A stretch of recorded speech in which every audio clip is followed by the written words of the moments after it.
Hello mga ka-reels! May nag-imbita pala sa amin ng lunch nung Sabado.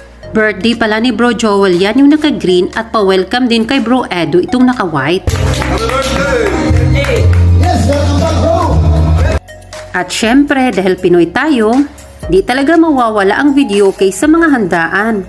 Sa ating mga Pinoy kasi, mas masaya ang bawat handaan kapag merong kantahan. Siyempre, hindi talaga maiiwasan ang mapapaindak o mapapasayaw kapag kinakanta ang mga ganito. Hindi ko in-expect mga mami na may dance presentation pala sila.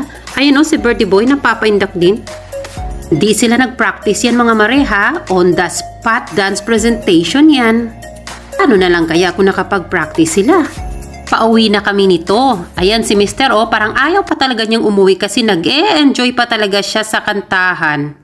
Pero sa totoo lang, hinintay ko talaga dyan yung kare-kare na ibibigay sa akin.